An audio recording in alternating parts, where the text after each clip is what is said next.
சுடரே சூழொளி விளக்கே அப்படிங்கிறாங்க.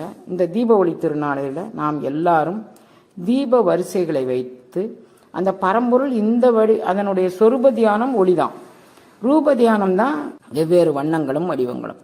அதனால் சொரூப நிலையில் நின்று நாம் அந்த ஜோதியை உணர்ந்து கொள்வது. திருச்சிற்றம்பலம். மூர்த்தி தலம் தீர்த்தம் முறையாய் தொடங்கினர்க்கு வார்த்தை சொல்ல சற்குருவும் வாய்க்கும் பராபரமே என்று தாய்மானவர் வழிகாட்டுதலோடு அன்னையின் காசி யாத்திரை அமைந்திருக்கிறது. முதலில் அயோத்தி வாழ் வீர சத்திரிய பரம்பரையில் அவதரித்து தர்ம வழியில் வாழ்ந்து காட்டிய சூரிய வம்சத்தின் குலதெய்வம் ஸ்ரீராமரின் திருவடியை தரிசிக்கிறோம். நமது சனாதன தர்மத்தில் காசி யாத்திரை ஒரு ஆணிவேராக உள்ளது. பிரயாகையில் முண்டம், காசியில் தண்டம், கயையில் பிண்டம் என்று நம்முடைய சம்பிரதாயம் குறிப்பிடுகின்றது. அலகாபாத் அதாவது தேவ பிரயாகையில் கங்கை, யமுனை, சரஸ்வதி என்ற நதிகள் சங்கமிக்கும் திருவேணியில் நீராடியவன் வேணிதானம் கர்மகாரியம் செய்கிறோம். அதன்பின் காசியில் உள்ள கங்கையில் நீராடி சிரார்த்தம் தானம் செய்து விஸ்வநாதரை தரிசிக்கிறோம். அன்னை அவர்கள் தவச்சாலையில் நிகழ்த்தும் மாதாந்திர பௌர்ணமி யாகம் இம்முறையில் காசியில் நடக்க இருக்கிறது. நவம்பர் 5 கங்கை நதிக்கரையில் உலக நன்மைக்காக வேண்டி அகண்ட பாரதம் அமைய சங்கல்பம் மற்றும் வேல்மாறல் யாகம் நடக்கும். மேலும் நமது அகப்பகை மற்றும் புறப்பகையை மறக்கச் செய்து எல்லா மங்களங்களையும் நமக்கு அருளும்.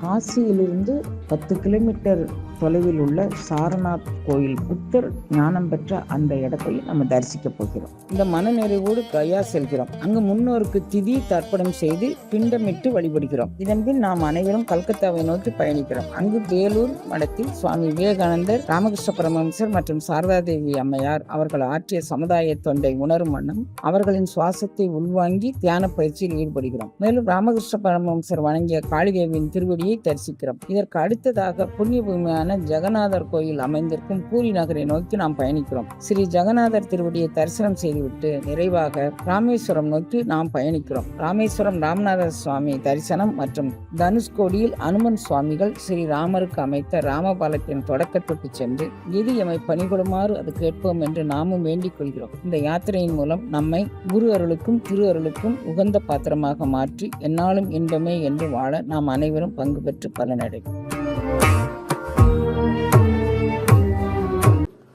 தீப ஒளி திருநாள்.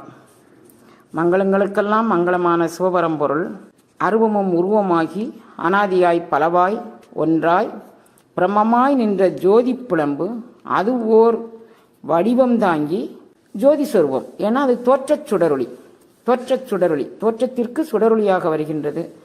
இப்போ நம்ம இறைவனை பார்ப்பது எதில் பார்க்கலாம் அப்படின்னா தீப ஒளியில் நாம் பார்க்கலாம். தோற்றச் சுடரொளியாய் சொல்லாத நுண்ணுணர்வாய், உணர்வில் சொல்ல முடியாத அளவுக்கு இருக்குது. தோற்றத்திற்கு வரும்போது சுடரொளியாக இருக்குது. அந்த அனாதியான அந்த ஜோதி புலம்பு ஒரு உருவம் தாங்கன்னா அது தோற்றச் சுடரொளி. ஜோதியே சுடரே சூழொளி விளக்கே அப்படிங்கிறாங்க. இந்த தீப ஒளி திருநாளையில் நாம் எல்லாரும் தீப வரிசைகளை வைத்து அந்த பரம்பொருள் இந்த வழி அதனுடைய சொரூப தியானம் ஒளிதான், ரூப தியானம் தான் வெவ்வேறு வண்ணங்களும் வடிவங்களும். அதனால் சொரூப நிலையில் நின்று நாம் அந்த ஜோதியை உணர்ந்து கொள்வதற்காக வேண்டி இந்த தீப ஒளி திருநாள் கொண்டாடப்படுகின்றது. அகத்தே உண்டான இருள் அகன்று ஆணவமாதி மலங்கள் அகன்று அது ஜோதியை உணரக்கூடிய பக்குவம் பெற்றவர்களுக்கு தான் இந்த ஜோதி தரிசனம் கிடைக்கும். அப்போ ஆணவமாதி இருள் அகன்றால் அது கிடைக்கும் அப்படிங்கிறதுக்காக வேண்டி அசுரவதை அப்படிங்கக்கூடியது. இந்த ஆணவமாதி மலங்கள் எல்லாமே அசுரர்கள். இவர்கள் நம்மை ஓர ஒட்டார் ஒன்றை ஒன்ன விட்டார் மலரிட்டு உணர்ந்தால் சேர ஒட்டார். இந்த ஐவர் செய்வதன் ஒன்றையும் அவங்க செய்ய விட மாட்டாங்க.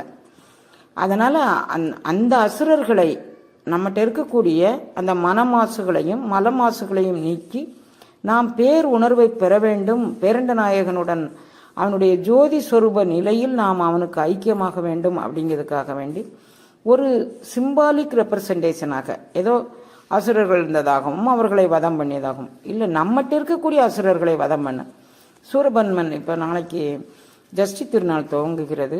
சூரபன்மனை வதம் பண்ணக்கூடிய நிலைகள்லாம் என்ன அப்படின்னா இறைவன் சூரபன்மாவை வதம் பண்ணலை. இறைவன் சூரபன்மாவுக்கு சேவலும் கொடியுமாக ஆக்கி தனதாக்கி கொண்டான்.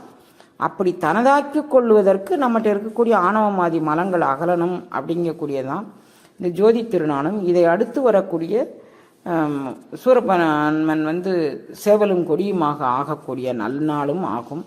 இதை நம்ம மனதில் கொண்டு இந்த ஜோதி சொரூபமான இறைவனை இன்னைக்கு ஜோதி உருவத்தில் வணங்கி பெரியோர்கள் எல்லார்ட்டையும் ஆசீர்வாதம் வாங்கிக்கிட்டு நாம் நாம் சாப்பிட்றத நம்மளால் முடிஞ்ச எத்தனை பேருக்கு கொடுக்க முடியுமோ அத்தனை பேருக்கு கொடுத்து நாம் அதாவது உலகினில் உயிர்களுக்கு கூறும் இடையூறெல்லாம் விலக நீ அடைந்து விளக்குக மகள். உயிர்களுக்கு கூறும் இடையூறெல்லாம் நம்ம எல்லாரும் இடையூறையும் நம்மளால் அகற்ற முடியாது. நம்ம சாதாரண ஜீவகர தயை மிக சிறியது.